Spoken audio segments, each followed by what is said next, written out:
It is match day, and Chelsea are taking on Heidenheim in the Europa Conference League in just a few hours. So it's not long at all until we take on the German side. I've spoken with Trevor. I've spoken with him. He's out there with Jacob in Germany. They're going to be doing the match day vlog for this one. But I want to dive into any last details that we don't already know going into this game, as well as getting you up to date with all of the latest Chelsea news. So big up to everyone that's watching. If you are watching, smash the like button, subscribe to the channel if you haven't already, and let's get straight into it. Now, for those of you who don't know where this match is taking place, it is taking place in the Volt Arena. I don't even know if I've pronounced that correct. Kickoff is at 5:45 UK time. There is a picture that's been released on Twitter, and this is probably the best idea that I can give you in terms of the atmosphere that Chelsea are going to be walking into. You can see here, not a big stadium at all. I actually think this stadium is smaller than Bournemouth's. It's absolutely tiny. The capacity. Oh, no, it's got 15,000 capacity, so it might actually be a little bit similar to Bournemouth, if not maybe a tiny bit bigger. I will double check that. Bournemouth has got about what? 12,000, 13,000. Let's have a look. Bournemouth Stadium capacity.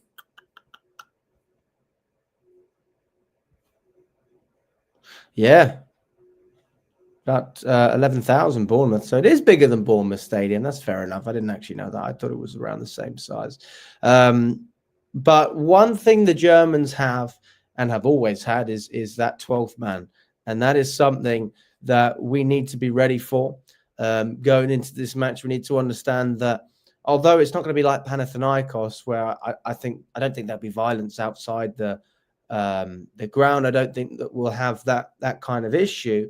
But what I do think is that when we're in the stadium, we are going to have a non-stop group of ultras in terms of the German supporters, very passionate, singing and supporting their team the whole way through. We only have a small section of Chelsea fans. I don't even know what the allocation is for Chelsea fans. I remember when we went to Panathinaikos, we had many thousands, but if you had more than sort of 2,000, then it would be very unusual in a stadium like this. So, I mean, if we look at the capacity itself, we can dive into that as well.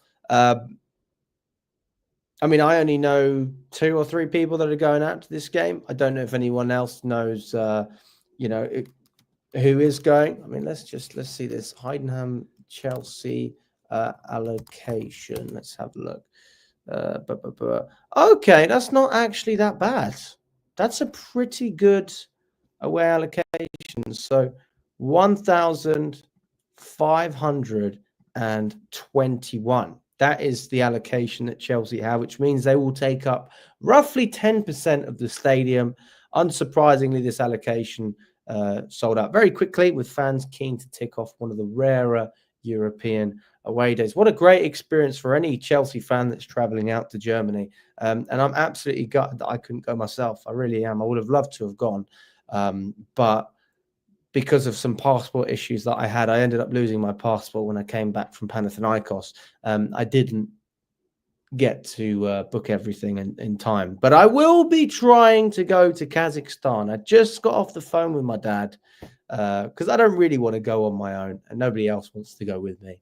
And I said, Dad, if you want to go Kazakhstan, I will go with you. He doesn't live in England. He lives in Dubai, so it's not actually that far from Dubai compared to I think it's like a 10-hour flight from the UK to Astana, and only about 7 from Dubai, 6 or 7, so not too bad. So fingers crossed I can be there in Kazakhstan. I also hear the weather's not even that bad.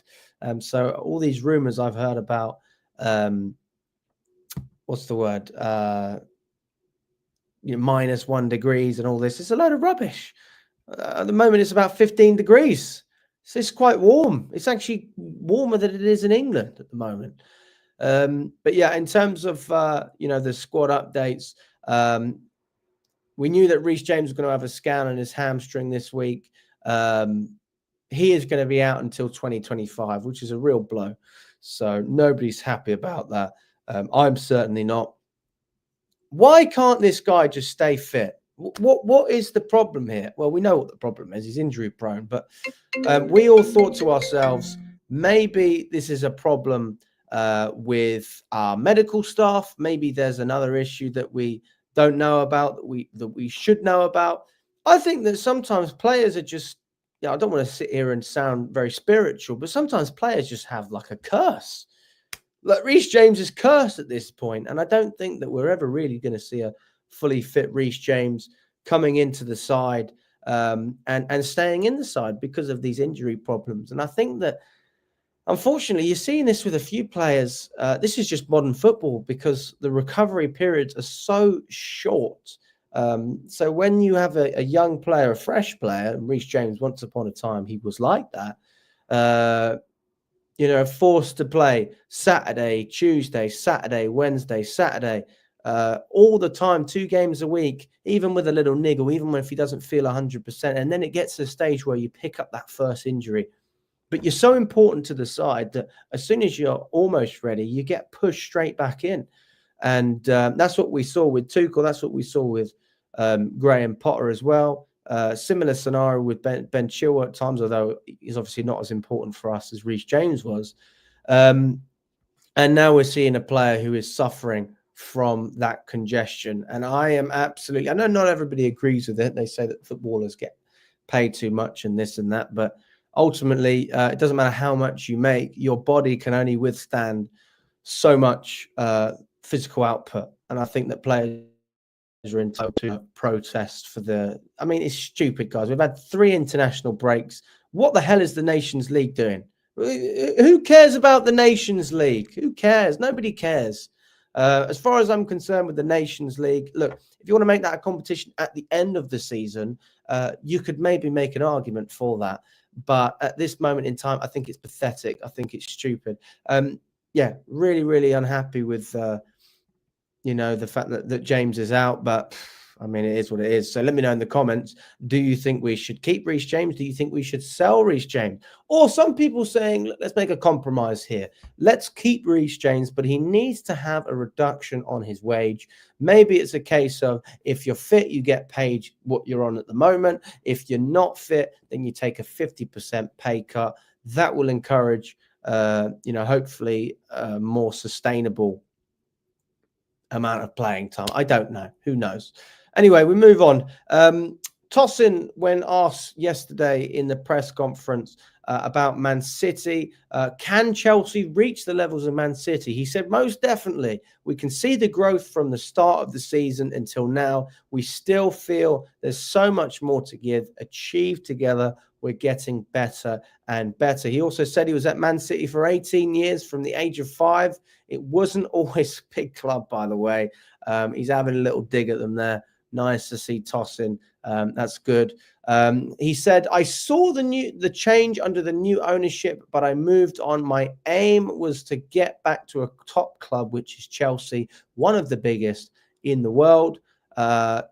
Listen, I think it's the Conference League is a competition that we need to take seriously. And Maresca said it himself. He says, if you lapse in concentration for a lot of the other teams that are playing, this is the biggest game of their season. So we need to take it seriously. Heidenheim, this is like a dream for them. They're never going to play Chelsea again, not for a long, long time, if ever in their history. They're 15th in the Bundesliga. We need to bury these guys. I'm not saying that my prediction's anything like it was against Noah, where I predicted we'd score 7. We ended up scoring 8 in that game. But what I am saying is that I expect Chelsea to come out and take this seriously. And also, a lot of the positions that we're looking to fill up. If you look at our 21-man traveling squad to face Heidenheim, it's actually quite a weak team. Now, Robert Sanchez is out there, Philip Jorgensen, Lucas Bergstrom in terms of the goalkeepers. I think we can all agree that Jorgensen is going to be starting in this game. We have Disasi, Tosin, Badiashile, Colwell, and Renato Vega. So in total, only 5 defenders out there. So I think we'll probably end up seeing Colwell on the bench, Badiashile starting next to Tosin, Disasi as a right back, Vega on the left-hand side. In the midfield, we'll have Cassidy, Chukwuemeka, Dewsbury Hall travelling out with youth players such as Keanu Dyer, Samuel Raksaki as well, who's been given some praise by Tosin for his ability. It seems like he's a striker from what I hear. He's got good goal scoring ability in training, but we haven't really seen too much of him in senior matches. Up top, we got sorry, have I got that wrong? Sorry. So Samuel Saki is a midfielder. I was talking about Shamwara Mweka. He is the striker that I was mentioning that Tosin spoke about. So when asked yesterday about him, he said that he's a top talent. Hopefully he gets on the pitch and impresses. You play best with no pressure. He also said when asked about Sharami Mweka, to be honest, I've not seen him play many games. In training, he has the ability with the ball at his feet. He's able to score a lot of goals, which is an amazing quality in a striker. Hopefully he can do that with us. So he'll be traveling up there with Tyreek George, Noni Madueke, João Felix, Mudryk, Sancho, and Christopher Nkunku. If you haven't already seen the thumbnail, for me, this is a game I'd like to see a hat-trick from Nkunku. Listen, you're unhappy with your game time. These are the games that people complain. I can't believe I hear this. I hear people complaining about Nkunku not scoring against the big teams when he only plays against teams that aren't big. And he still scores. Not one goal. He's scoring hat-tricks. He's scoring 2 goals. He's getting assists. He's getting stuck in, guys. And if he continues to do that, he continues an argument on his behalf, which is a very fair argument, I will say, to say, I need to start ahead of Nicholas Jackson in the Premier League as well. Why are you playing this player who's only ever played 1 season of professional football compared to me, who's won the highest scorer in the Bundesliga, arguably one of the best attacking players in world football at one point when he was at RB Leipzig, plagued with injury last season. So he would have started ahead of Jackson, but didn't end up because of that. And now we're in a scenario where, unfortunately, he has fallen down the pecking order, and his profile doesn't necessarily suit what Maresca wants for the team. Big up to everyone that's in the chat as well. Dark Knight, I hope you're doing very well. Liverpool, let's go Chelsea. I mean, they did just beat Real Madrid, but screw Liverpool anyway. Nehemiah says, we need to be careful today. No mistakes today. Heidenheim are dangerous, Alex. That's fair enough. We're going to look through some of their stats as well. Shaggy is going to the game, according to Marvelous. Big up to Shaggy. I hope he's doing very well. Dub says, I think a clean sheet is more important than goals here. Well, I mean, depends how many goals we score. I mean, if we win 1-0 with a clean sheet, I actually think that's quite disappointing. I am expecting a relatively brave performance. I'm not expecting 7 or 8 goals, but I am expecting 4 or 5. You know, I would be disappointed if we scored less than 4 goals. If we won 3-0, I guess that's fine as well. But yeah, 4-0 is my prediction for this game.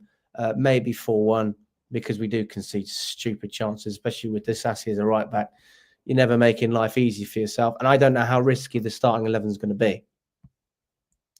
Tabjorn says, Nkunku is becoming what Solskjaer was to Man United, the baby-faced assassin coming as reserve.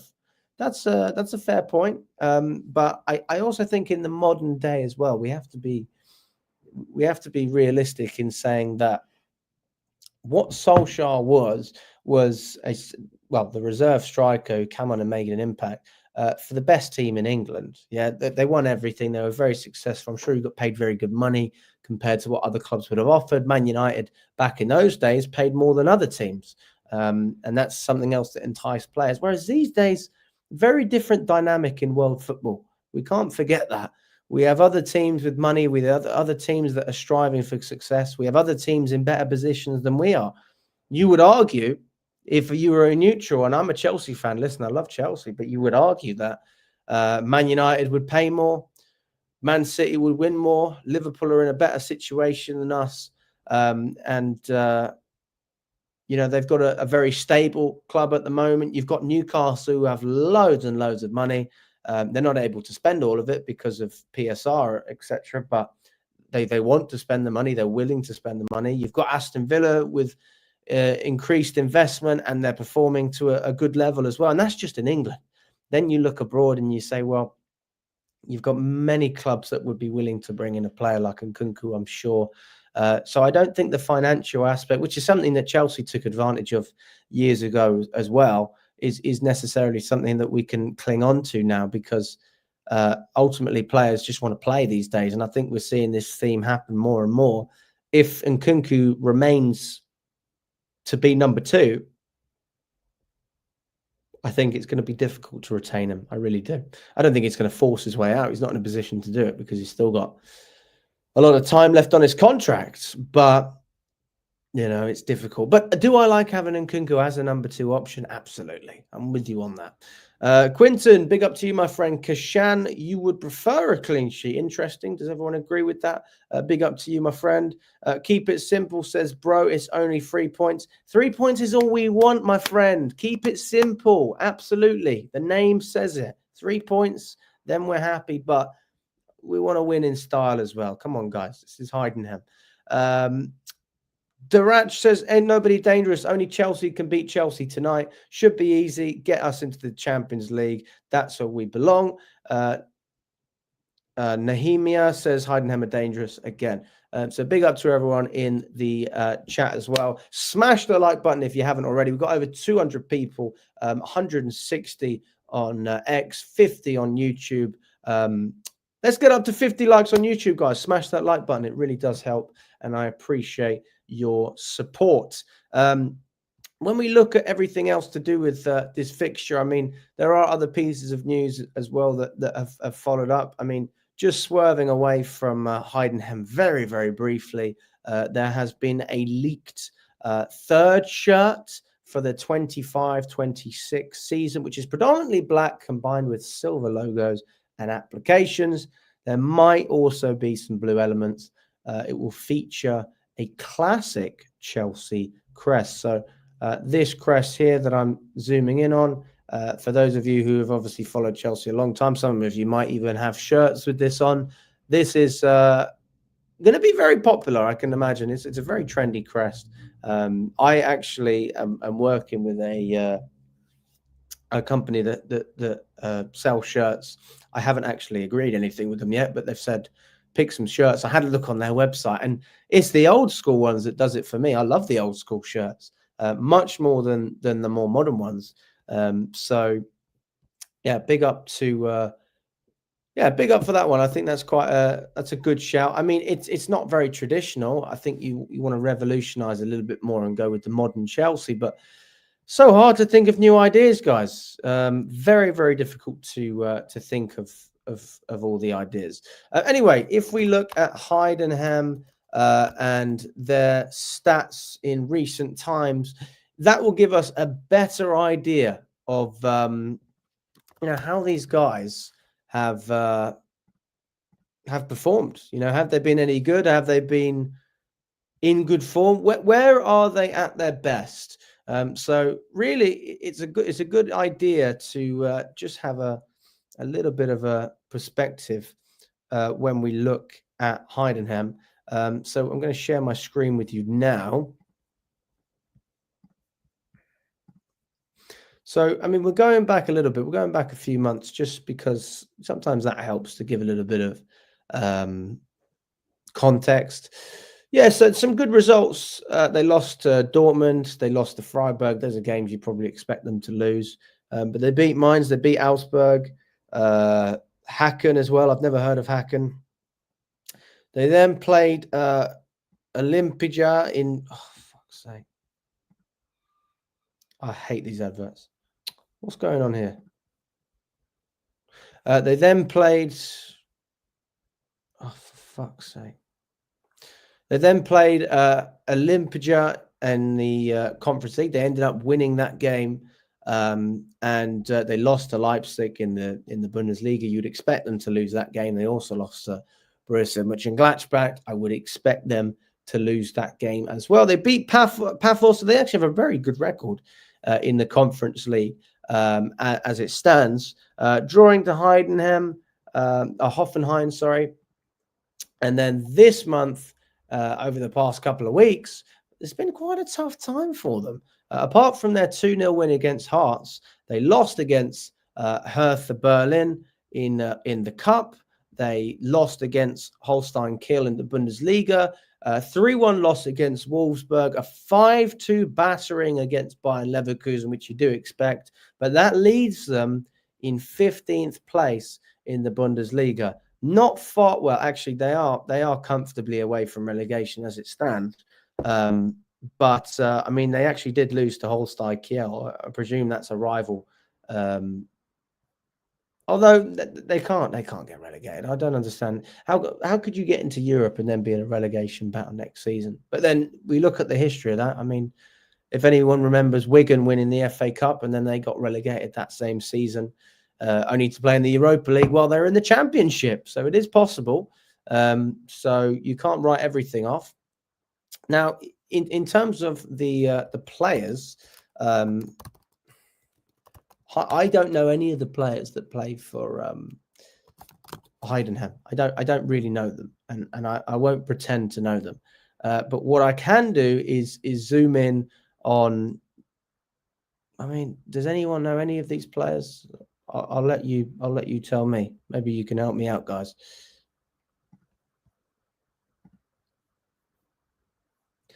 Oh my God. Kevin Muller. I don't know him. Frank Feller. I don't know any of these guys. Thomas Keller.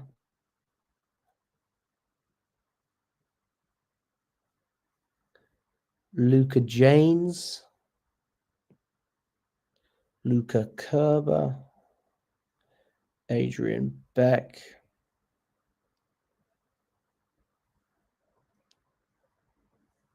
I have no idea who any of them are. I've never heard of any of these guys. And I'm not going to pretend to know. I have no idea who they are. I genuinely don't know. I don't know. I don't have a clue. Top scorers. Let's have a look. See who's actually been scoring goals. Right. So as it stands, Marvin Pieringa. Where is he? This guy. He is their top scorer with 4 goals.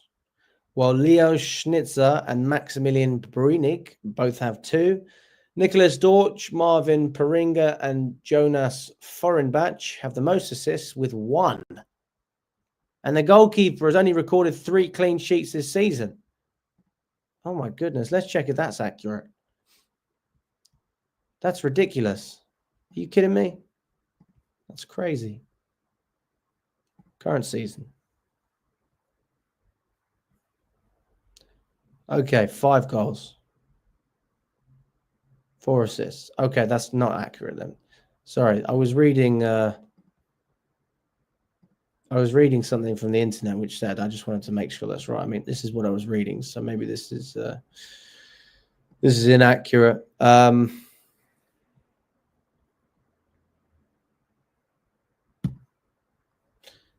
Record goal scorers, perhaps? I don't know. I don't really know anything.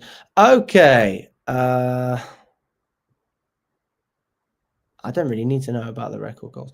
But yeah, I mean, their top scorer as it stands is Marvin Pieringa. This is our threat. So very underwhelming. Not something that I feel intimidated by in any way. He got an assist on the opening day, an assist against Augsburg, a goal against Dortmund. Scored against Mainz, Borussia Mönchengladbach, Wolfsburg.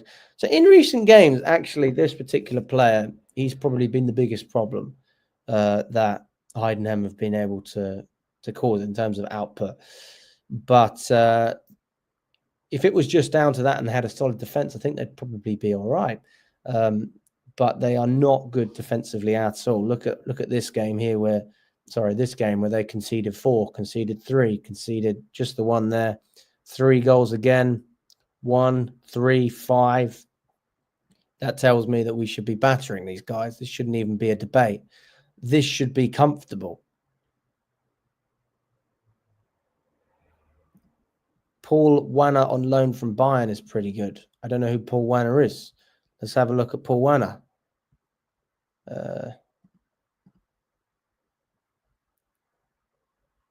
See if I can go back.